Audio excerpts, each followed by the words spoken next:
have the nerve to tell me. You know what Marcus had the nerve to say to me right before the show? What's that? Well, I'm feeling a little unprepared for the show. Hey, unprepared, like what? Walking in and getting a call from your buddy. It's like, oh man, I ain't gonna be able to make it today. Oh, okay. Hey, let's go. Then I come in and my producer's not here because he's down with his family doing stuff, and I'm like, what in the world's going on? Now it's me and Patty Ice, and I'm like, Phil. I got nothing. I don't know. I thought I was going to come in here and play off the energy with Marcus, and we were going to get hyped, and it was going to be fun. Exactamundo, Brian. Yeah. And like every other day, Steve thought he was just going to come in here and play off. You would think. How about this? See, here's the thing. I was talking with real estate extraordinaire Jill Blessinger this morning, right? Becky Blemmel. And Becky Blemmel. And I had one moment, Brian Hall, where I said, am I going to bring up the residual conversation that I heard about between Steve Rummage and Patty Ice and what Steve Rummage and Patty Ice said about me? Well, everybody heard it, so except for me. I wasn't here. So. I thought about it, Brian. It's fair. I thought about it, right? Fair. And I said, you know what? I'm not even going to carry that energy into today's show. Oh, yeah. Oh, dude, I was like, Brian Hall. I'm going to take all that shine. If there was a day that you would not need help to do a show, just saying. It's post-Final Four weekend. Yeah. It's national championship tonight. It's Steve Rummage had every bit of natural conversation that one man could do. And it's true. Steve knew a week ago. That's why he slipped in. It may have been a miscommunication, but as far as I remember, I don't remember him telling me, Patty Ice and you dog. You dirty dog. Patty Ice has been begging Marcus, hey, man, anytime you ever need to fill in, I'd be happy to, hey, anytime. Hey. You know what, Patty Ice? This is your moment. Yeah. You know what? I purposely went to Patty Ice on Friday and said, Patty Ice, I want you to shine. You know what? You take the whole show. I even told him I'd pay him to take the whole show. He and Steve Rummage get together in here Monday morning and got nothing but funny talk, Brian. You see what happens? I'll tell you this. You know, you gave Patty Ice the full reins on Friday, too. And it's a fact. I will say this. He started prepping for his show the minute you told him, which was, I guess, the day before around you like think lunchtime. I don't know that? And he was pumped about it. You think I don't know that? Listen, so much so since we in the mood to throw people under the bus. How about next time I say, hey, Patty, why don't you book me a couple of guests, right? Oh, Marcus. My brother Dex. Look, he comes in, has his own show. Oh, we got Pat 40 at 2:15. We got President. He had Jeff Greer and Jalen Smith on. Former President Clinton coming up at 12:07. So former president. Former President Bill Clinton coming on here a little bit later. I'm like, whoa. Speaking of guests, that was funny. Speaking of guests, oh my gosh, we have a guest coming this week. Well, let me just say, he's coming this week. I'm giving this. Obviously, when you find out who it is, I had nothing to do with it. I'm okay with that. No, you did. You did. You were the inspiration. Well, I kind of did. Yeah. With that, I had the thought, but when you said it out loud, it became a reality. But we got something coming tomorrow. Probably tomorrow. He asked me whenever, so I'm going to set it up for tomorrow. Probably tomorrow, if not within the next day or so. Brian, you're going to be excited about this one. Okay. We'll leave it at that. Okay. Marcus tried to surprise me last time, and it made it almost to about 5 minutes before the guest showed up. I know. That was awesome to bring Reese Gaines in when I wasn't here. That was cool. Right. Hey, what do you mean, Steve? That was cool. Did you have some questions for Reese Gaines? I mean, I kind of wanted to just hang out. That was while we're all airing our dirty laundry. Kind of piss poor of you to do. Can I throw my resume into the mix next time you're all out? I didn't hear. I want to host. Right. Sorry about like B Hall can't do a show. Hold on. Hold on, Brian. Yeah. Hold on. I know. Let's address this Steve Rummage situation first. I'm just saying. You know what, Steve? It's funny you say that, right? Yeah. Because when I told you, when I asked you, did you see what I had in today, right? Yeah. When we were talking, there was a little something in the know. back in the recess of my mind. I didn't know, Brian, if Steve was being a little passive aggressive when he said, "Oh yeah, that was awesome." Yeah, Grace. You smell the sarcasm coming No, out? no, no, Great no, show, I no, saw. no. See, here's the thing. That's what Steve said. He was like, "Oh yeah, no, it was awesome." And then, we started talking about something else. And you know how you think back, like, wait a minute. He just left it at that. Yeah, look, yeah, like Make it linger. He really Sit for a jumped, while. like he jumped away from that conversation about 1.3 Yeah. milliseconds faster than his normal I know. tone. Oh, yeah, it was good. So what'd you have for dinner? Yeah, I know, yeah, yeah. it was one of those. Great and, show. and I was like, oh, as a matter of fact, I had lasagna, I know. But then I thought about it later on. I'm like, Yeah. wait a minute. I mean, Was he saying it wasn't awesome, or was he know. saying it really was awesome, or was what did I miss? I here? know, like there, I mean, Reese is a guy who kind of not introduced Yeah. me to, like, because he got the way he got you in. when yeah. I started caring Yeah. about it was when they, like you had something riding yeah, on. yeah, was Reese. Was that was kind of my, I'm like, really, like when before, I'll be honest, like to me, when y'all had a great season. The 1 year, what was it? The year, 2 years.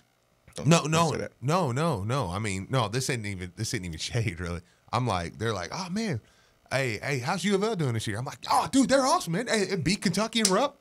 I think I'll make the tournament. I don't know. That's not important. Good year, but my point was, you really only care. Did they beat Kentucky? And How far they going? what are they doing in the? Oh, it's tournament time. Cool. What bottle top did I get? Yeah, I remember that. But like, He told me about that. Reese was kind of in that era where it was like I'm riding on. I'm tears are coming to my eyes when they lose to St. Louis because I just knew they were going to be ranked number one. Like that was a little. That was so yeah. No, but thanks. That was cool. Oh, but he did have a good time, and he will be back.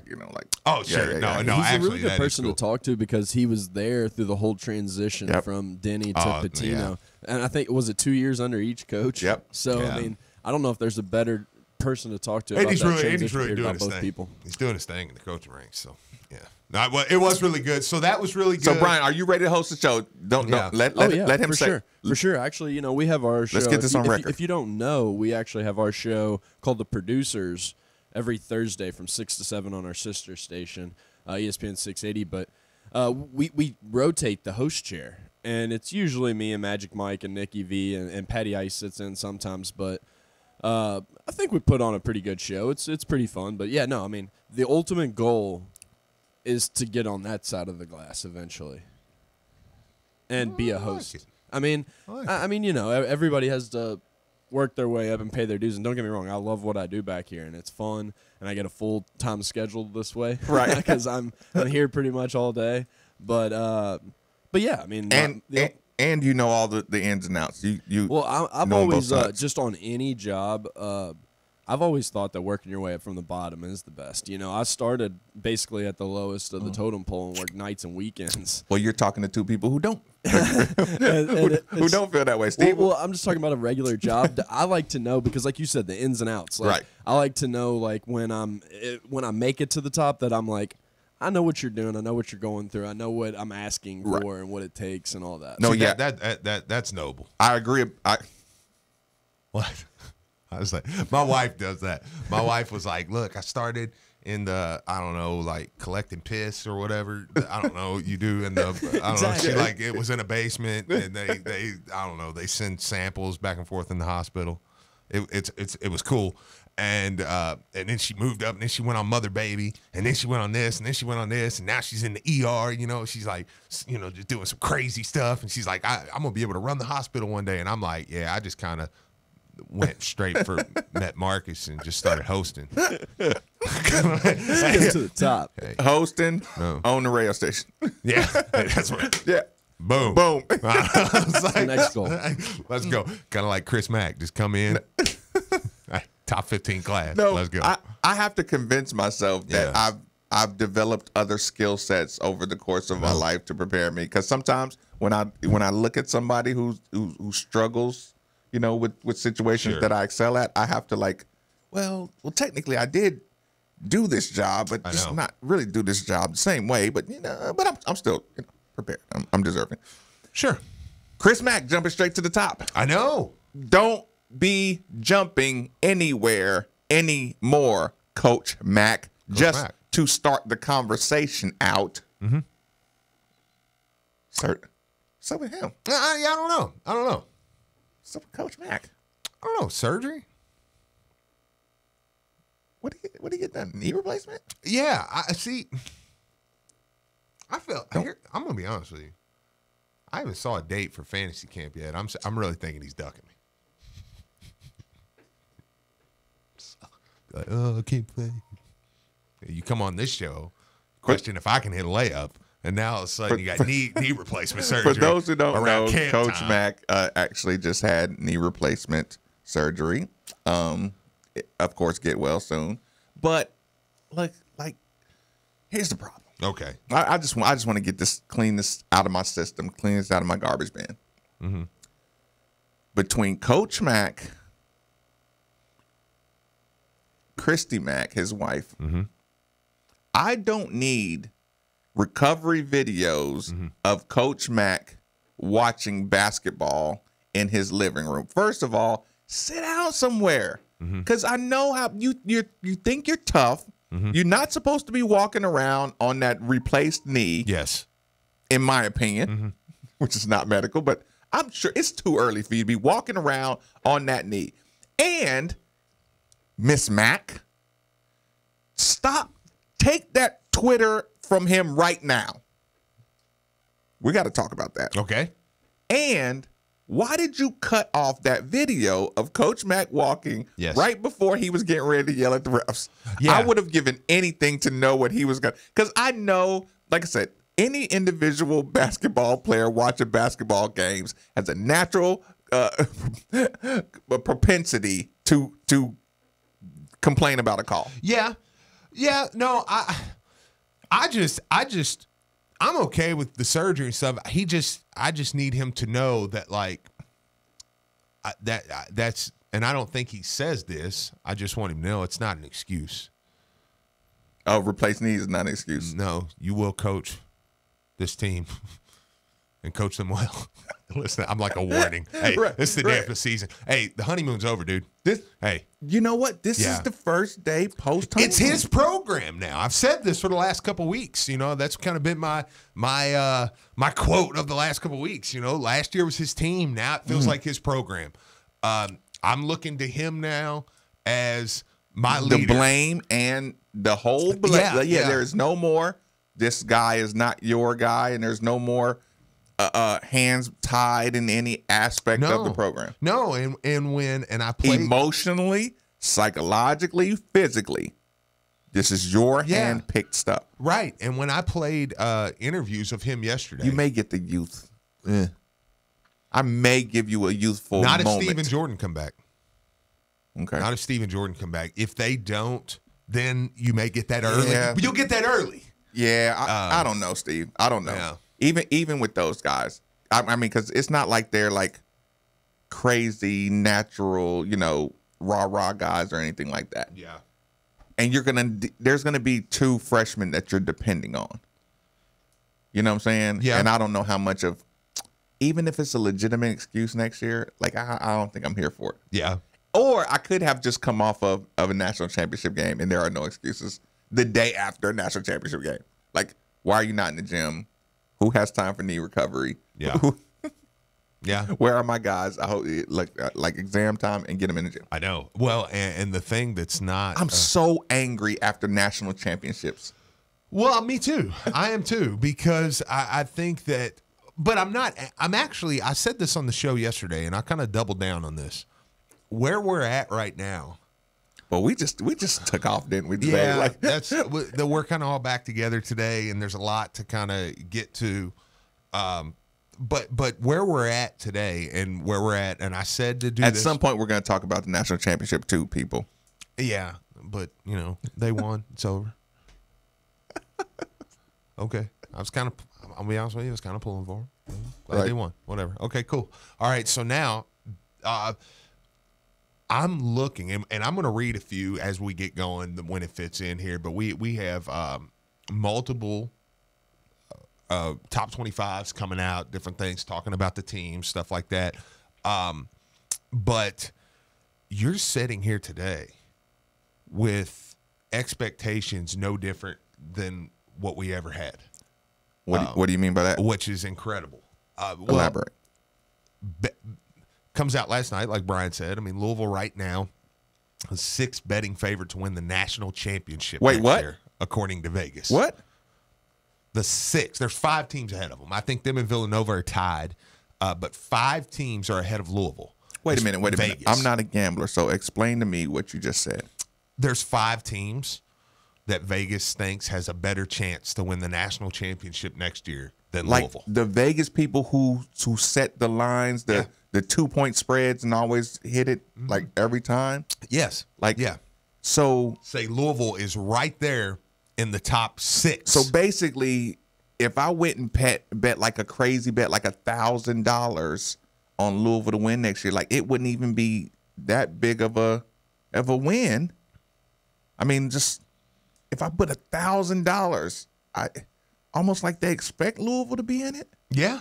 Oh man, I think that that's kind of. I mean, that's telling right there. So now that says, okay, we're right back in the national championship hunt. Then what I kind of predicted last week on the show is starting to happen. You're starting to get a lot of top 15 rankings coming out, a lot of top 16 and 17, but the 16 and 17s are all saying, yeah, but if they return everybody, then they're way higher.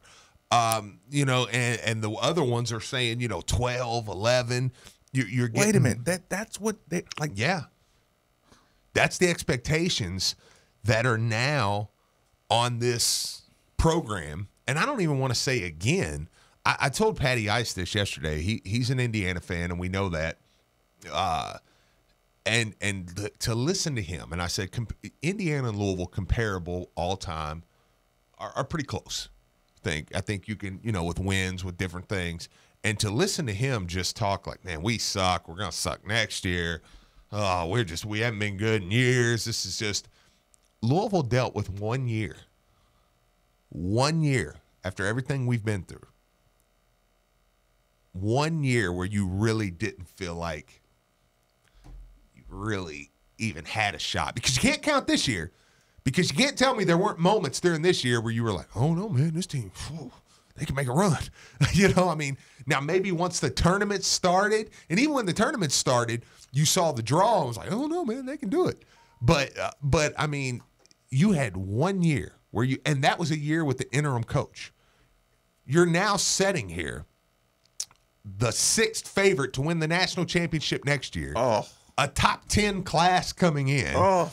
I mean, a coach that everybody says is one of the best coaches in America right now.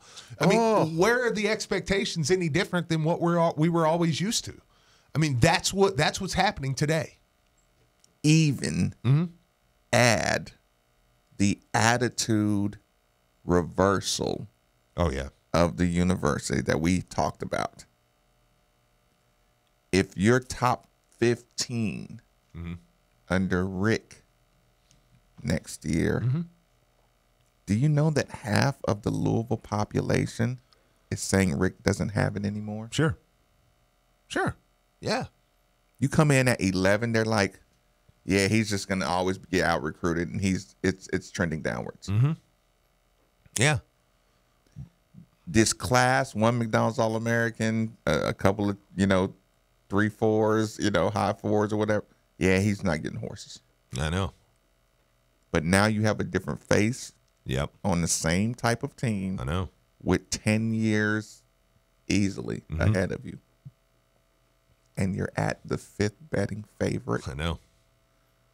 Matt got it going quick. That's what I'm saying. But that's where I come back to the conversation where I say, it's now your program, man. And now there's expectation. And I think this is exactly what he wanted. So, I mean, I'm not saying like, oh, you better watch out now.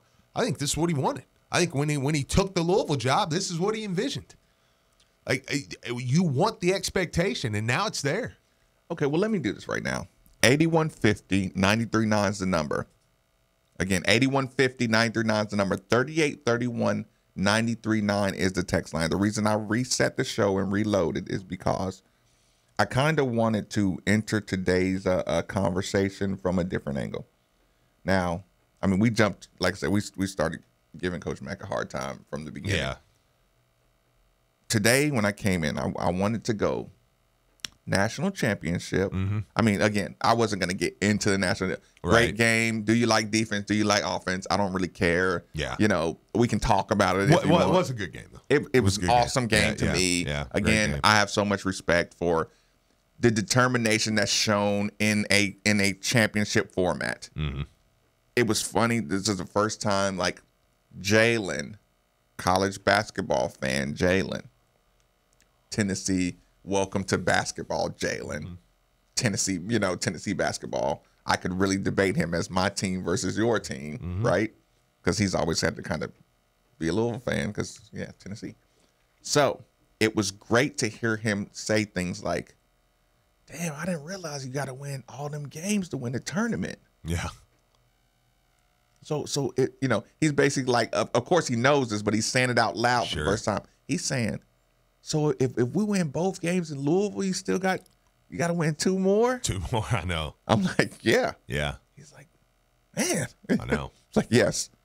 Because after that second game, he was like, geez. I know. You know what I'm saying? Well, and you start to realize to win the tournament, too, how many just things got to go your way. Yeah. I mean, look at Virginia this year. Yeah, I mean, yeah. my gosh. Look at Louisville when they won in 2013. I mean, you're going, if Henderson doesn't come in and Yeah. hit 2 threes, if this don't happen, like then, yeah. So, I mean, a lot of things got to happen to Right. win 6 games. Right. Yeah. Right. So like, be careful when you talk about the second round loss. Now, first round, no. Mm-hmm. Second round, third round, like, shut up. Yeah. Like, no, there is no more conversation about Sweet 16, Final Four, because they all can play Yeah, right. at that right. point. Yeah. Like I said, the first rounders, I'm here for the complaining. Sure. You know what I'm saying? Especially in the top 4 to 6 seeding area. Yeah. Now, any 8. Well, of course, I'm gonna say the line starts at the 7th seed. But you get my point. Like, I don't know, this year. Well, if you're a 7 seed, don't worry about it. yeah, 7-10. I mean, they're a lot more evenly matched. No, you know? it's But fair. 6 and higher, Yeah. you should definitely win your. No, I really meant that though. Yeah. 6, top 6. Okay, I'm complaining about first round losses. Yeah. Now, these teams can play, get your national championship. Yeah. Virginia, Texas Tech are the barometer for next year winning games, right? Sure. That's what we see every year. Coach Mack sat there and watched Villanova, get in dogfights when he won Coach of the Year over Jay Wright. Jay Wright. And then he was forced to watch them and say, how do we beat them? We have to beat them to win the conference, which they did win, but we have to beat him to win a championship. I want to do that today. I want to say, what does Texas Tech have that we don't have? And how far are we from being Texas Tech? How far are we from being Virginia? What do you need from them? What did you see out there that says we don't have that? Will we have that? Like how many things can you name that are unreachable? Yeah. How many things can you say, okay, that's what I need to be a championship caliber team? Well, Virginia is going to be a little bit. It's going to be a really good comparison because we've watched our team play them twice this Right. year, and we bring back a lot of what we'll have, and they're going to bring back a lot of what they have. So it's going to be very comparable teams going into next year. So that's going to be an interesting one that you're going to have to think on for a second and remember back to those games before you answer that one. I'll start with one idea. DeAndre Hunter, 6'8", big body, totally got the yips. They did in the tournament. They did Kind of late season. Yeah. ACC tournament, he got the yips. Yeah. last couple of games, Yep. right? Seems like our game was the last game he played well in, Yeah. and I would think so. and after that he hadn't played good, but he dug himself. He's physically the presence, you know what I'm saying? Yeah. But he dug himself out of that hole, He did. right? Because he was playing great the last few games. He was the closest thing to that we have, minus the couple of inches, or probably an inch and a half, right? Yeah. VJ King, kinda superior athlete, Yep. has the stuff, but DeAndre Hunter made himself so valuable, even when he wasn't playing good, going to draw fouls offensively, Yeah. getting into the paint, creating, ruckus. Oh, absolutely. You yeah. know, like- yeah. The other team's playing well, then he does something that's You backbreaker. saw the switch down the second half of Purdue, the Purdue game, yep. because he was kind of playing bad all the way up until then. Down the second half of the Purdue game, just kind of making himself available, different places, doing things. Right, defensively. Yeah. You said it right. He decided to make himself available. Yeah. That means you started to want the ball. That means Yeah. you come to help break the press. You come Yeah. to help aid people. You said, I'm not going to leave my guy trapped and make him figure it out and find me wide open in the corner. And started playing better from that point on. Right. Yeah. So that's kind of one of those. I didn't have a DeAndre Hunter, VJ King guy dig himself out of a personal, because that's when you start getting teams. When we don't have time to root for you to play better. Yeah. That's what I noticed out of these teams. Oh, yeah. There was no head hanging at any position. Number one thing, there cannot be any head hanging. You know what I'm saying? That's how you become Virginia quicker. Well, yeah, absolutely. Because you imagine a team where, like to put it in perspective, what if VJ had started to kind of make himself get going, Yep. and kind of, because that's a different. Tony Bennett didn't do anything.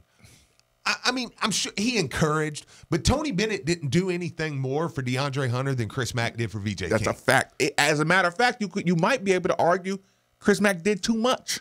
I could see that. Well. We'll have that argument. Maybe Sure. half of the year he did too much. Yeah. Maybe the other half he did too little. Yeah. But either way, DeAndre Hunter dug himself out of that. Yeah. Yeah. And did not, there was you did not see the emotional Yes. yips. You just saw he was just struggling. He was hiding from the ball a Mm-hmm. little bit. Okay. That was kind of one of the things I noticed, or that's what I took from watching the championship game. yeah. A guy who you don't need him to be a superstar, but he digs himself and makes himself a player. Yeah. What else do you? Outside of that, it's What does Texas Tech have? What else do they have? Okay, Diakite. yeah. Those tip outs. I know. See, that's where I was going to go. I was going to go more so staying with Virginia on that part with Diakite. I was going to say, you have a guy. Does Diakite even remotely have the physical skill, or I don't want to say skill, physical ability that Malik, Steve have? I don't think so. I do. No, I'm saying physically. You put them in a lineup next to each other and say, look at these three. You know what? Who don't belong? You know what I think? I think Diakite is he's better because he has a focus. That's my point. Yeah. It's definitely Yeah. not physical. Yep, he's not out there looking to have game. Right. Because physical, he's not on the same playing field as Malik and Steve. Those Maybe. two guys, I watched them play. Maybe he uses it better. He looks like he may use it better, Yeah. but that goes back to that's not a physical thing. I'm talking just the physical traits. Just the physical traits. He looks like a child out there with those two. I don't even remember him really playing that because he really well didn't against us. Because he really didn't. Yeah. But the thing he had was what we were screaming. Think about this: DeAndre Hunter had 27, and Kyle Guy was the MOP. Yeah. I don't care. You step up and hit 3 free throws the way he did. No. Oh, yeah. What I'm saying is DeAndre Hunter was the X factor. Oh, sure. Yeah. That's the thing. He's a first round top 12 pick, and he's an X factor in a championship game. Yeah. Yeah. I mean, but you have to have that to be good at this level. But that's personnel too. I mean, I think that's something I could argue and say, okay, that could be one of the arguments I can make and say he just didn't have that this year. Mac just didn't have. Yeah, he just didn't DeAndre have Hunter. that. Next year he will have that. Okay.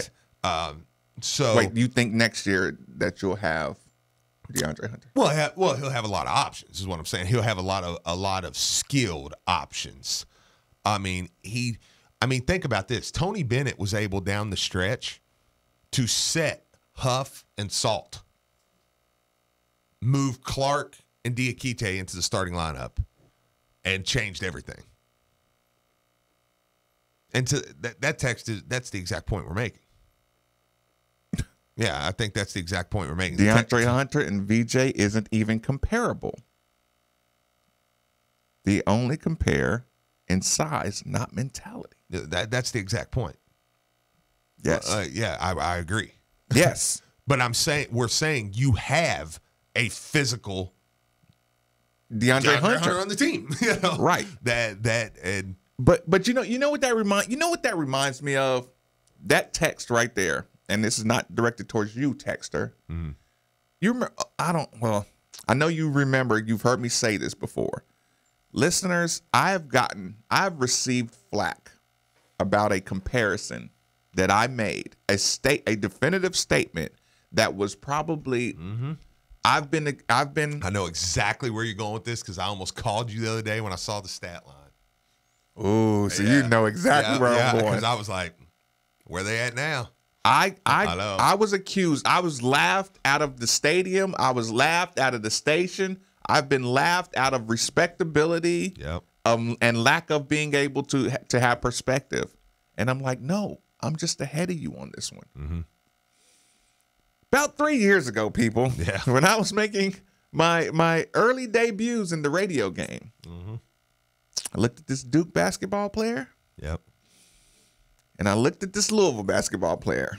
Believe the Louisville basketball player may have been a freshman, sophomore. He was a freshman. May have been a freshman, right? And I looked everybody in this station right in the eye, and I said, I believe that our freshman has a little more upside than people realize.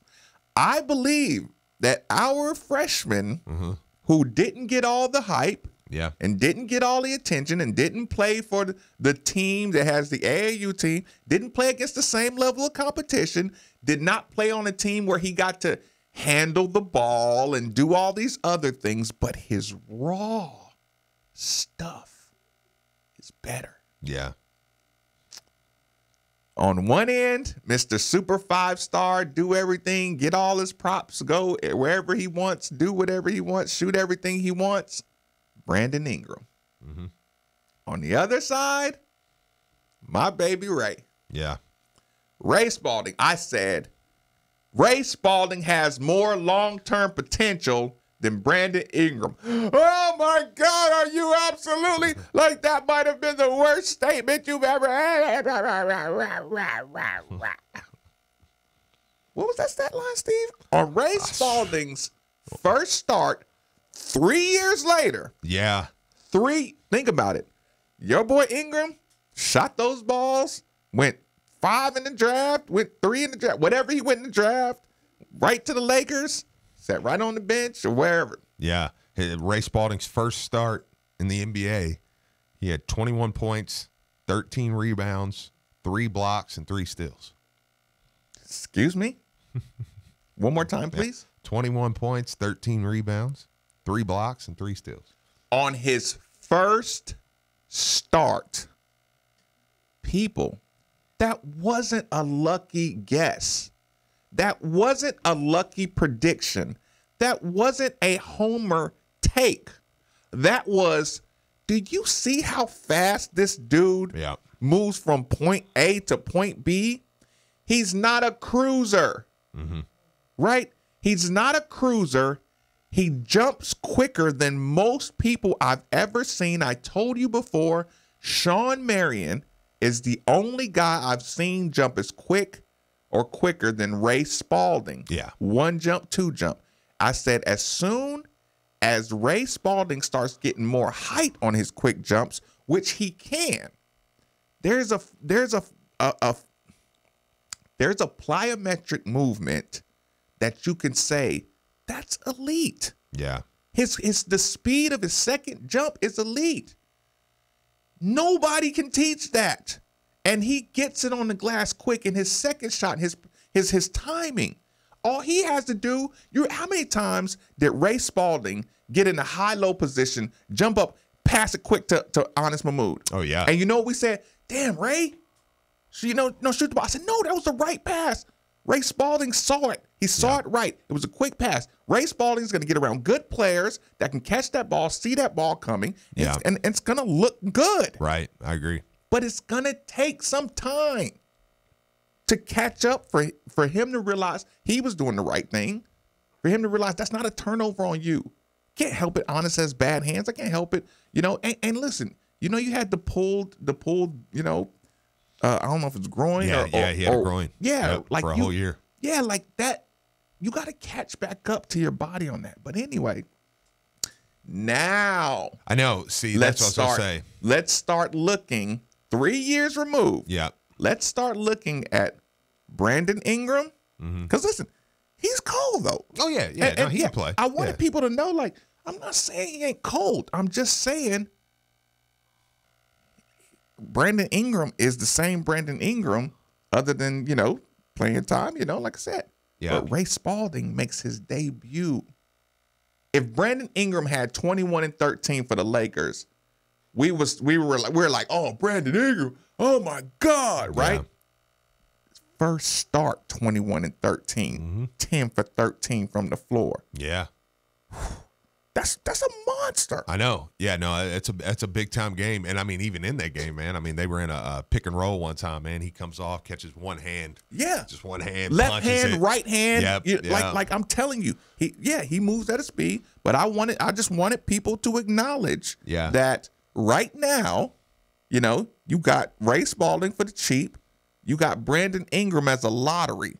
Your 3 year, for the next 2 years, 2 years under contract, keep an eye on them both. Okay, but see, here's what I'm saying. And I know we're about to go to the phone lines, but it's what I say is, okay, now look at this team.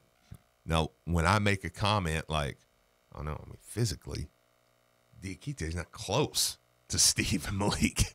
Like when you look at guys that are on this team, and you watch this team play in a league that may go down as one of the better leagues ever this year, and then you project that with an off season and project that into next year, where they're going to probably be the second or third best roster right off the top, and a honed in focal point. I know. I'm just saying. Teach tip outs. Yeah. Teach Malik how good a tip out is without fouling. Work harder, get your body around, tip the ball out. We'll get it. Diakite did those things. He turned himself into Dennis Rodman. He colored his hair. And I don't know. He's never said that publicly, but I would bet anything Tony Bennett showed him Dennis Rodman videos and said, become that dude. He was doing the elbow thing. He's totally become that dude. He was doing the leg kick out thing. No, do it. Just be that dude. Yeah, dude, who cares? Wear a wedding dress. I don't care. Lawrence, thanks for starting us out today on 93.9. Fire away, my man. What's up, guys? Chilling. The thing Louisville was missing this year is a killer. Somebody who can create their own shot, who had that clutch gene. And we got a guy coming in with that gene next year. It's Sam Williams. See, Lawrence, I appreciate the call. I know what you're saying, but here's what I won't even do. While we're talking about this team as currently constructed, I'm not going to turn Samuel Williamson into the get his own shot killer guy. You know what I'm saying? Yeah. But I am going to turn him into guy you can rely on to get fouled and hit his open shot and make the right pass. Sure. That's what we needed this year. Yeah. We needed a guy who could stay in front of his man, tall enough to stay. Think about it. We could replace out of people who we relied on. Let's just say this entire season, right? Okay. We replaced Samuel Williamson with Ryan McMahon. Do we win more games? Yeah. I don't know. I was like, is that a trick question? Right? Yeah. Well, let's replace Samuel Williamson with Quan Ford. Yes. With this team. Yes. We win more games. Yes. I watched a freshman last night for Texas Tech. Kid come in, man. He come off the bench. He was a freshman playing in the game. He just was a bucket getter. Samuel Williamson for VJ King. Do we win more games? Yes. Right? Yes. The only guy I wouldn't say that is I'm not counting Biggs because it's not comparable. Yeah. It's Probably Jordan. Jordan. Yeah. Right. Outside of that, you win more games with one person that you got coming in right now if you got the same team. Yeah. And that's inarguable. Samuel Williamson can help get the ball up the court. Yes. He's a ball handler, people. Like he's not point guard guy, but you know what? No guy that can guard him on the defensive end is going to take the ball off him bringing it up the court. Repeat. There's nobody who can guard him on the defensive end that he can't bring the ball up against. Mm-hmm. And that's just simple stuff.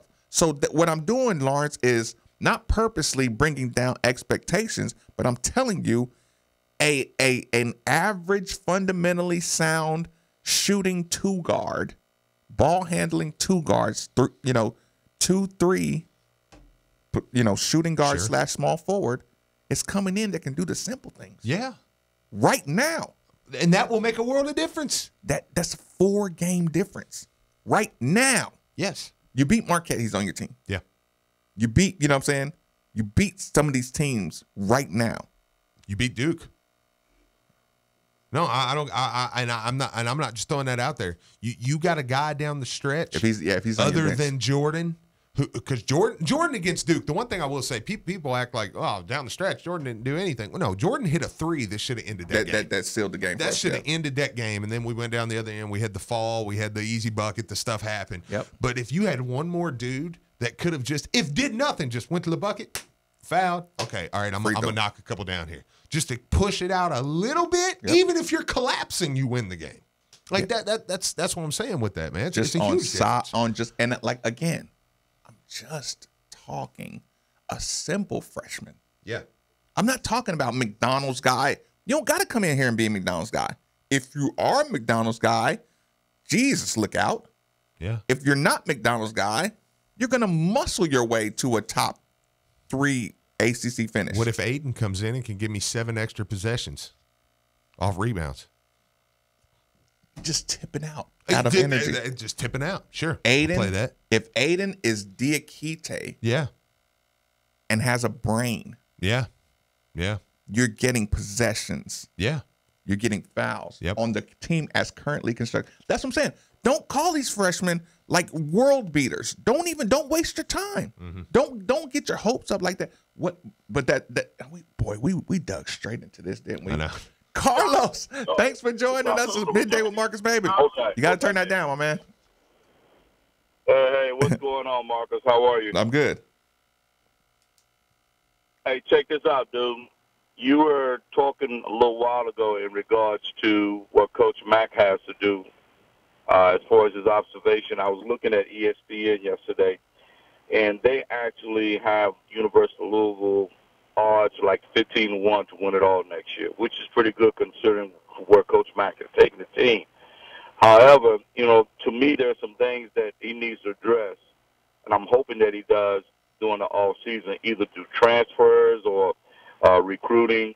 Of course, we need a point guard, in that realm that can penetrate, these defenses, and also shooters. And I just wanted to get your comment in regards to if you've seen any high school prospects out there that you think that would be interested in coming here. Listen, I appreciate the call. I mean, Coach Mack has said he doesn't want to add any more freshmen. I wouldn't add another freshman on this team. Right. Yeah, And Carlos, like the shooting conversation, like, no, that's the one conversation you don't even need to have with this team. Mm-hmm. When you say point guard, You need a point guard who can keep the ball in his hands the entire possession. Right? Mm-hmm. Like I do mean that. It doesn't necessarily have to be scorer point guard. A ball handling point guard that you don't have to worry about him getting the ball taken from him. Yeah. And like I said, the most frustrating part about this is when I make this statement, it's going to sound like it's demeaning towards a Christian Cunningham or something like that. The number one conversation you get from guy who wants to put roadblocks in front of this team. How are you going to replace everything Christian Cunningham brought to the table? And here's the thing. You know what? I'll use myself as the example, not on the court. A statement that was made to me that forced me to recognize my own mortality. Marcus, 6'3" guards are a dime a dozen. 6'3" guards that can handle the ball are a dime a dozen. 6'1" guards that can handle the ball are a dime for 28, right?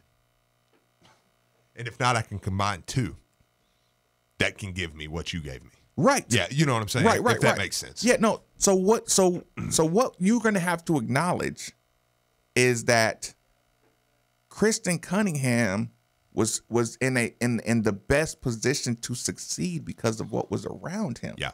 So I'm not telling you that he didn't do a great job. I'm telling you that there's a lot of Christian Cunninghams out there who just need to protect the ball, keep it in their hands, and get it to the right guy. Like, how many times did Christian Cunningham score 8 points and we're like, he was awesome? Yeah. You know how Christian Cunningham was awesome? He didn't turn it over, and he scored about 6 to 8 points. Mm-hmm. And that made him point guard extraordinaire. Yeah. Do you know that how many junior college guys are 6'1", 6'2", that nobody can take the ball off of? Yeah. Like right now, you can go to a state tournament game in every state in the country. David Sloan. I think David Sloan, he's a JUCO guy. I mean, I think he'd come in right now and run the point guard. There's a million of them. There's a million short 6'1" left-hand point guards that you can't take the ball. How many times do we play a small college team, not Southern Illinois? Oh, well, we'll use them as an example, like a Southern Illinois or Raging Cajuns. Louisiana Lafayette. Yeah. A Louisiana Lafayette. Yeah. You're not taking the ball off none of their point guards. Right. Yeah. But you stick one of their point guards around super studs. A lot of talent. All of a sudden, they become really, really good. Right. Because we can trap Louisiana Lafayette, and we can trap them with 6'3" Jordan Wara and have super athletes Malik Williams in the back, playing defensive back. But those other teams can't do that against us. Yes. I mean, listen, there are guards all over that can do what Christian. And like I said, that's a shot at me too. Sure. By saying that. We come as a dime a dozen. You just got to be in the right situation. But my point being is you're replaceable. Yeah. The most replaceable guy is a point guard that can take care of the ball. I agree 100%. If you needed something. Yeah, no. Clark. Yeah. For Virginia. Yeah. He's effective. How many times does he shoot a game? And he's like kind of playing the three for them. He just is in the game to bring the ball up the court if need be. Bring the ball up. No, he's not even the one option to bring the ball up. Right. You're just in the game. He's an extra ball handler. Yeah. If we need somebody extra to bring the ball up, you come get and it. make the right pass, a rotation. Yeah, and with 1 second on the clock, throw it to Diakite instead of throwing it over here. Like that's what I mean. Seriously, right. Like that's and why you're in the game. Listen, Auburn's point guard. Yep. I mean, he controls the ball and explodes. There's a million of them. Point being, I don't know. He was. Point being, he was a monster. We gotta go get one of those. Yes, I agree. If you're going to do that, but don't discount David Johnson. So. And see, I was gonna go to that next. I want to go to, and we kind of have one. Seattle Paul, thanks for joining us this morning with Marcus Maven. What's on your mind, my man? Hey, what's going on, guys? Hey, first off, I mean, even though I hate Virginia, I want to say I was kind of happy they won the title just because it validated the ACC season, getting 3 number 1 seeds. Like, you remember 2009 when we had 3 number 1 seeds out of the Big East? It was like us, UConn, and Pitt, but North Carolina ended up winning the championship. I know. None of the 3 made the – or no, UConn made the Final Four, didn't they? Yeah. No, UConn made the Final Four. Yeah, UConn made the Final Four. But at least in this situation, the season was kind of validated by UConn, Virginia winning it all. You know, everybody thought Duke was going to win it, but at least one of the 3 number 1 seeds won it. But, you know, so I'm kind of glad that the championship is in the conference. Second, I mean, you know, you were saying that Williamson coming in gives us 4 or 5 immediate wins. But, you know, we said the same thing when we saw BJ coming in. You know, BJ was like, oh, man, a McDonald's All-American. This is, you know, he's going to help out immediately. And look what happened with BJ. You know, maybe BJ, just the circumstances of Pitino not playing him and then having to go through 3 coaches in 3 years. But would you say Williamson looks – is VJ more of the anomaly or standard when you're talking about McDonald's All-Americans? I mean, with Louisville, he seems like more of a standard because we haven't had a good track record with McDonald's All-Americans. I mean, who was the last beast McDonald's All-American to come in and just own it? Was it Samardo? I mean, probably. I mean, Siva. Probably Siva. Yeah, just championship. Well, Siva was not that good his freshman year. I mean, I remember him not. He turned the ball Shane over Bohannon. Couldn't control it. Decent. Shane Bohannon, yeah. Yeah, Shane, and then I think Samardo was the one who was like really effective coming in as a McDonald's All-American. But I mean, to be fair, Paul, I mean you just named 3. You just named 3 in the last 6 years that were well, dominant. I mean, that was the last 10 years. Well, Carlos Hurt. Carlos Hurt was terrible. You know, he didn't do anything. Well, yeah, true. Okay, I'll give you. Okay, so if you say every other McDonald's All-American is, you know, you have a 50% success rate, which means Samuel Williamson would be successful, right? I hope so. I hope that he's going to be great coming in. I mean, I saw a video of the kid. He seems like a really good shooter. Great ball hand skills. I mean, definitely, I would give you the argument that replacing Quan immediately gives us a few wins just because of his height, his skills that Quan just didn't have. And just to be clear, I said Aiden would give you 6 or 7 more possessions, not wins. No, you said Samuel. Okay, Samuel. He was right. If you replace Quan, if you replace Quan, I definitely, because I think Quan had some limitations. Great on-ball defender, but Duke could not hit a layup if his life meant for it. You know, so. But yeah, I'm excited about this class coming in. I'm excited. You know, ESPN yesterday, me and Steve were talking about. Steve was talking about the way too early rankings, and I think Sporting News had us at 11. ESPN today had us at 15. Interesting you bring that 15's too low. Paul, interesting you bring that up. Appreciate because here in a little bit we will talk because CBS just released and they got the highest I've saw him yet. Dave dropped. Sorry about that, Dave. You can call back. We'll take you in the next hour. We have to take commercials here, people. I know. Although the listeners, we owe them more. We're rolling along. I'm excited. Good to be back. This one's interesting.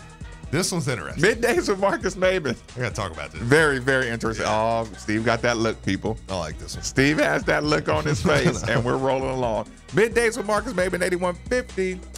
93.9 is the number on 93.9 The Ville. What are they saying?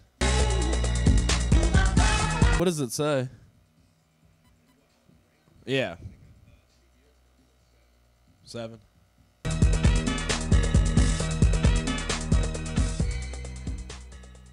Hey, this is Steve Rummage, and I have one question for you.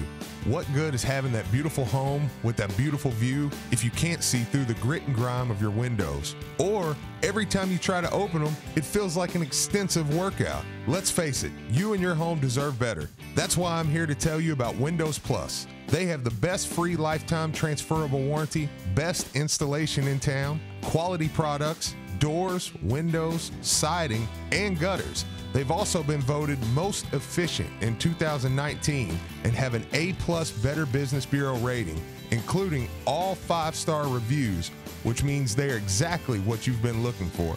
So go visit them at 11501 Plantside Drive in Louisville, Kentucky, or call 502-494-0120. Again, that's Windows Plus, so make the call. Hey Cards fans, this is Mark Hebert from U of L. Just like you, I enjoy listening to Cards baseball games every Tuesday night on 93.9 The Ville. So for the rest of the baseball season, U of L Today with Mark Hebert has a new schedule every Monday and Wednesday at 6. We'll talk to faculty, staff, and students about all the great things going on at U of L. Groundbreaking research, community engagement, and today's hot news topics. All fair game on U of L Today with Mark Hebert, Monday and Wednesday nights at 6 on 93.9 The Ville. So men, we're guessing the first time you failed in the bedroom with your partner, it came as a shock to you both. The second time erectile dysfunction ruined a romantic evening, it was disappointing and disturbing. Don't wait for a third strike. Do something about your ED. Erectile dysfunction is a medical condition and can happen to any man, but it can be treated successfully at the Louisville Men's Clinic. Their physicians focus exclusively on treating men for erectile dysfunction and other men's performance issues. It's all they do. They evaluate your condition as an individual, develop a personalized treatment plan for you, and give you a test dose right in the office to prove it works. Yes, no matter your age or medical condition, even when the pills and other remedies have failed you, they can fix it. So don't strike out again. Call today. Louisville Men's Clinic at 444-4000 or online at louisvillemensclinic.com and ask what the revolutionary Priapus therapy can do for you. Known to increase stamina, sensitivity, and even size. Louisville Men's Clinic, your key to a better life. Have you been in a car wreck? Insurance companies can be really tough to deal with on your own. I'm Sam Aguiar, and our team is here to help. We have been fortunate enough to represent thousands of people from Kentucky communities, and we would love to speak with you about your potential case. Our team loves what we do. The consultation for you is free, and we don't charge you anything unless we win the case for you. So come be a part of our team. Our phone number is easy, 502-888-8888. 502-888-8888. So, Steve, what do you think about Billette Scorns and Sons Collision Centers, man? Let me just say, I had a friend who totally ruined his car. They got him taken care of quick, efficiently, and out the door. Family owned and operated for over 70 years, Ed Scorns is the leader in auto repair technology and technician training. Do not let just anyone repair your vehicle. It's your choice. Tell your insurance company you're taking your vehicle to Bill Ed Scorns and Sons Collision Centers. There are 2 locations, Bardstown Road and Shelbyville Road in Middletown. Or call us at 491-BODY or visit us at etscorns.com. That's ETSCORNS.com. Hello, I'm Joe Cordell of the domestic litigation firm Cordell & Cordell. Here are a few quick divorce tips that we provide our clients. Number 1, don't move out of your house just because your wife tells you to. Remember, that's your house too. And number 2, don't blow through the financial statements that you file with the court. These are key exhibits, and they often make or break your case. And number 3, watch the social networking. Expect your wife's lawyer to do a thorough online search. And incidentally, this is a two-way street. Now a bonus tip. Partner with your attorney in assembling evidence. You're one of the 2 leading experts on your life and marriage. Your attorney needs your input to achieve your goals. And finally, talk to your attorney before taking action. Good luck. Contact Cordell & Cordell to schedule an appointment with one of our firm's Louisville area attorneys, a partner men can count on. 502-785-0000. Online at CordellCordell.com. 10200 Forest Green Boulevard, Suite 407, Louisville, Kentucky, 40223. Simply the best for less. More than 40,000 local customers, Window World has a price point for everyone. Whether you're just getting started or giving your home that much needed complete makeover, or even flipping a home, we've got you covered. Premium grade, energy efficient products, true lifetime warranty with a low price guarantee. Window World, America's largest exterior remodeling company. Call or go to windowworldlouisville.com. Window World, simply the best for less. Are you ready to sell your home? Well, there couldn't be a better time. Houses are going for top dollar and selling quickly. You need to call Jill Blessinger with Keller Williams. She has a team of professionals that will help you sell your home quickly and get the most for it. She is a professional home stager and photographer. And when you're ready to buy, she works with Becky Bleemel of Caliber Home Loans. She makes the loan process very simple. And if you mention you heard this on Middays with Marcus Maven or ESPN, your appraisal is absolutely free. So give Jill a call today at 502-773-0546. That's 502-773-0546. And let her help you today. What do you call a truly great beer that's brewed with more taste? Only 96 calories and 3.2 carbs? We call it Miller Lite. What are you holding? Miller Lite. Hold true. Great beer, great responsibility. 2018 Miller Brewing Company, Milwaukee, Wisconsin. Average analysis 12 fluid ounces, less than 1 gram protein and 0 grams fat. UPS is now hiring for package handlers in Louisville. Package handlers earn competitive wages. Thinking about college, but worried about how you'll pay for your tuition? With UPS's Metropolitan College program, UPSers who meet program guidelines can graduate 100% debt-free, work part-time, go to school, and graduate debt-free. It's that simple. Why pay for school? Let UPS do the heavy lifting. Apply now at upsjobs.com. That's upsjobs.com. An official broadcast partner of the University of Louisville, WLCL Sellersburg is 93.9 The Ville. Time now for an ESPN Louisville Sports Center update. Good morning, Louisville. I'm Brian Hall. The Sports Center update brought to you by Gist Piano Center. Trusted in Kentucky, GistPianoCenter.com. Odds for the 2019-2020 college basketball title are now out at Caesars in Las Vegas. Louisville's odds come in at 15-1. They are tied with Villanova for the 6th best odds. Virginia leads the way at 5-1. Also today, CBS Sports came out with their way too early top 25 poll, and they have Louisville at number 7. The 12th ranked Louisville baseball team is back in action tonight as they'll take on Northern Kentucky at Jim Patterson Stadium. The Cards are coming off a week that they went 2-2, taking the midweek game against Kentucky and only winning 1 of 3 against Clemson over the weekend. First pitch is set for 6 p.m., but you can catch our pregame coverage right here on 93.9 The Ville starting around 5:50 with Sean Moth. The 2019 men's NCAA basketball tournament came to a close last night with Virginia being crowned the champion. The Cavaliers won 85-77 in overtime over Texas Tech. Virginia was led by DeAndre Hunter, who hit a game-tying 3 in the closing seconds of regulation. He finished the game with 27 points and 9 rebounds. Kyle Guy also had 24 points and 3 rebounds. And Ty Jerome had 16 points, 6 rebounds, and 8 assists. The Cavaliers finished the year 35-3. And in college basketball coaching news, Chris Mullen is expected to step down as St. John's head coach within the next week. And former Louisville head coach Rick Pitino is vowing for the job, saying he would bring St. John's to an elite level not seen since Lou Carnesecchia.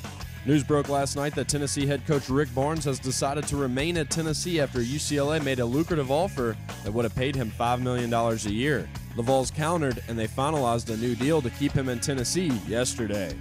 Also in basketball coaching news, the Tennessee women's basketball team has a new head coach, and it is not Louisville women's basketball coach Jeff Walls. Tennessee announced yesterday that former Lady Vol Kelly Harper will be the next head coach. Harper has spent the last 6 seasons at Missouri State, and she led the Lady Bears to the Sweet 16 this season. University of Kentucky power forward P.J. Washington announced via his Twitter today that he will sign with an agent and enter the 2019 NBA Draft. Washington averaged about 15.2 points, 7.5 rebounds, and 1.8 assists this past season. And last but certainly not least, Louisville head basketball coach Chris Mack had a successful knee replacement yesterday and is on his way to a full recovery. Keep it locked here. Middays with Marcus Maben is next. This is SportsCenter. This is Marcus Maben, and you're listening to 93.9 The Ville from the OPC Services Studio.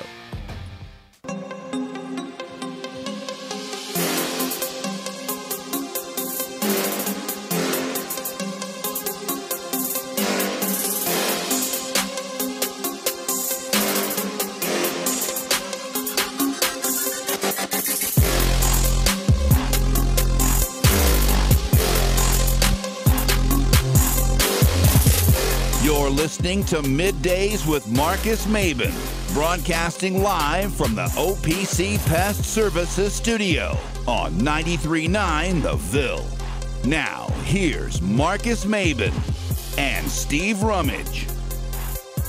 Welcome back. Welcome back. It's midday with Marcus Maben. 8150 93.9 is the number.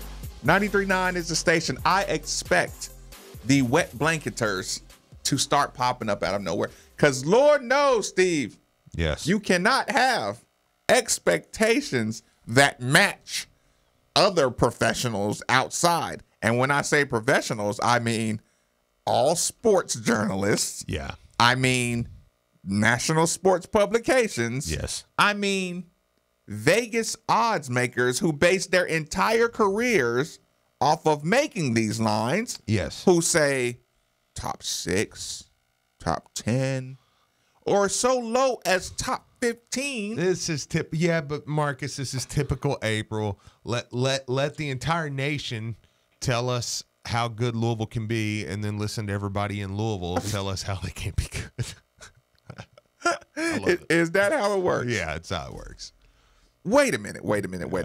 Really quick, one pause, one moment. Brian Hall, you pick up this microphone right now. You must make a decision. And people, this goes out to a former University of Louisville basketball player. Steve, Brian, I am on the edge of completely banning one of our most treasured day one analysts of Middays with Marcus Maben, because he may have just said I've received during this show the most disappointing text that I've ever read in my entire life from a person's opinion who I respect so much. I got a feeling. And I'm purposely taking this public on him. Right? Should I take a guess? I know. I'm going to tell you. Okay. All right, cool. I'm going to tell you. I didn't know what I was supposed to be and doing. I'm going to tell Steve. Help. I don't really know. I don't know what to do with my fingers right now. The biggest note on my notepad, on my legal notepad, there's one name. Steve, what name is on my legal notepad? Tick Rogers. What? Tick Rogers may be banned, and I'm going to need y'all to either agree or let him live. You know the Maximus scene? You were so mad when you read this text, so I'm interested to hear it. I'm a big fan of Tick Rogers. So I used to be. I used to be. Well, up until the moment I looked at my phone, and guess what I read? This hurts me in particular because of a moment I had with my son within the last month. Yeah. Tick Rogers. Hold on, let me go right to text messages. Tick Rogers. Tread easy, because Tick, man, he's one of me and him are one and the same. We Easy made it out. Tick. We made it out the county. So it's my brother's favorite player. Man. I just drove through Mumfordville just yesterday, which makes this even worse. Yeah. I'm a tell DeJuan too. Okay. I'm telling on him. This better be good, because Robbie Valentine said "Go Cats" and you didn't even give him hell about it. Yeah, I wasn't in here for that. This is so much worse. Really? That was pretty bad. Speaking of Diakite.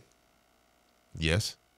That guy is a more athletic Dennis Rodman. What the hell did you just write me, Tick Rogers? Is it because of the hair? Diakite is a more athletic Dennis Rodman. Yeah. Looks more like Cisco to me. You know why that hurt me so bad? Because we've said that a lot? That hurt me so bad. Okay. Because my son came to me about 3 weeks ago and said, man, people sleeping on what Dennis Rodman was. Uh-huh. I said, what makes you say that, son?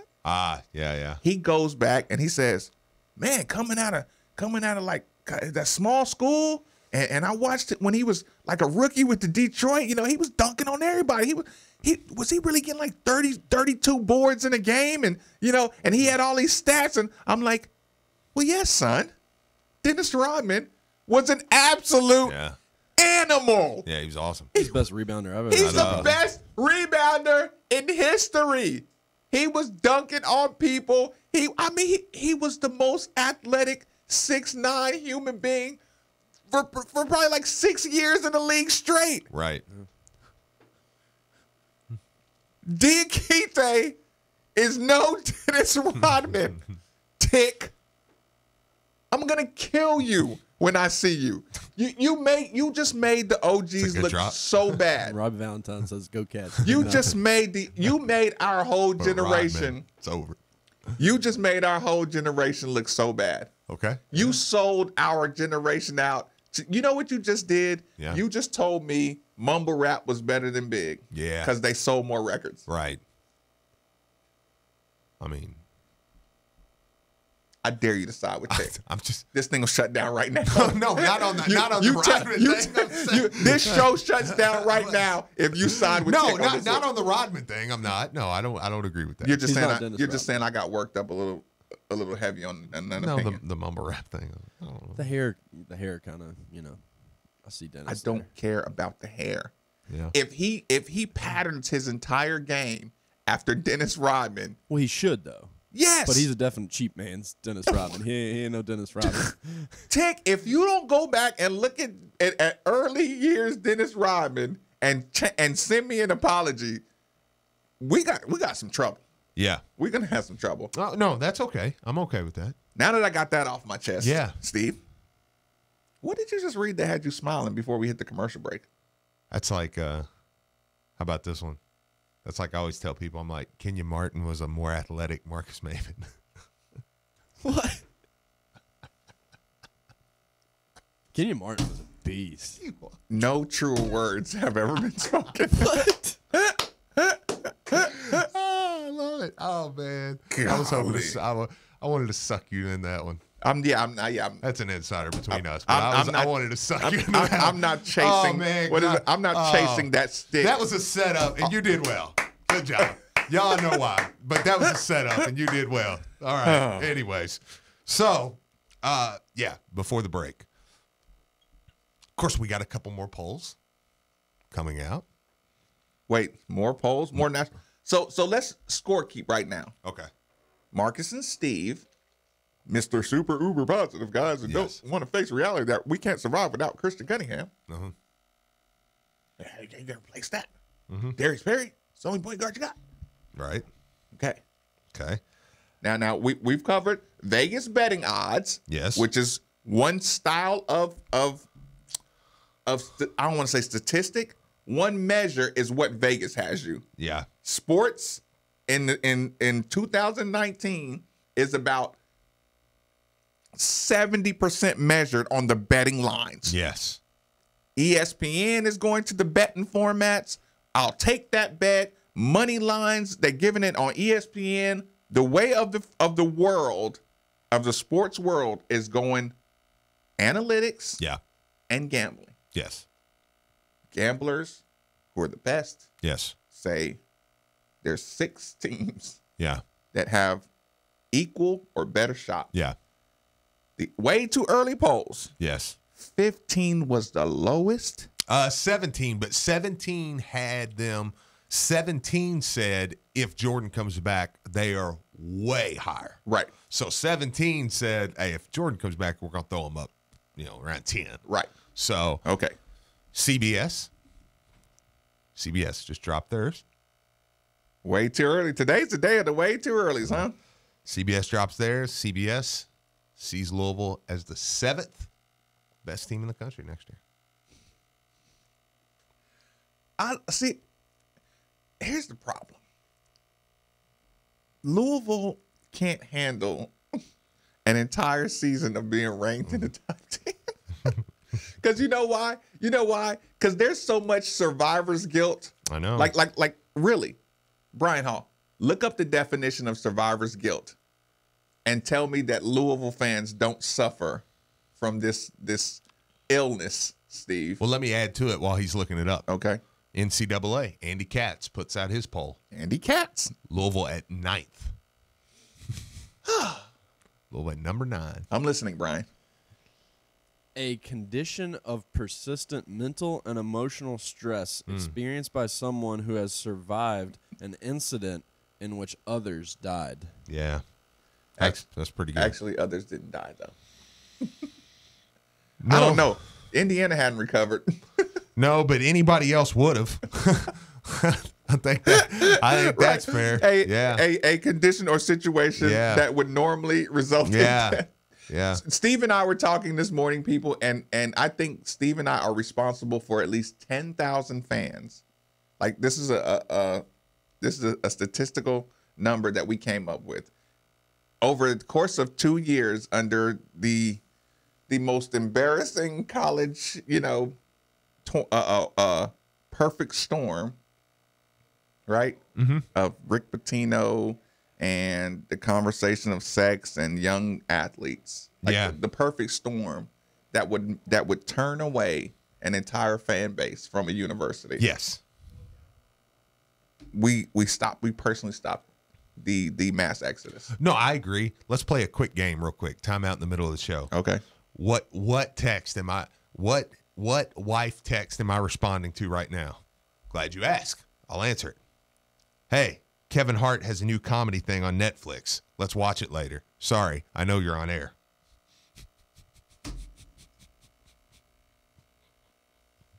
This is. No, you're not sorry. This is my life. No, you're not sorry. You knew exactly what you were doing. You go home and tell her that I can't talk about Kevin Hart Netflix series in the middle of talking about Andy Katz has us at number 9 in the country. I know. That's what I should write back. Hey, go type in way too early top 25. That's what we're in going the search bar. That's what we're going to be watching tonight. You know what? You're going to memorize them all. Okay. And then recite them. Okay. Is that pressure? Listen, does Andy Katz and that national media, how does it affect the University of Louisville, more specifically, Jordan Nwora? If you read that, do you worry, or does that make you more liable to come back? I'm going to answer this question.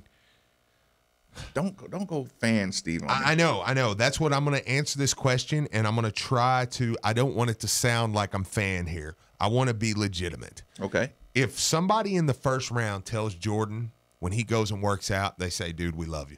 We love you. We're going to take you at 23."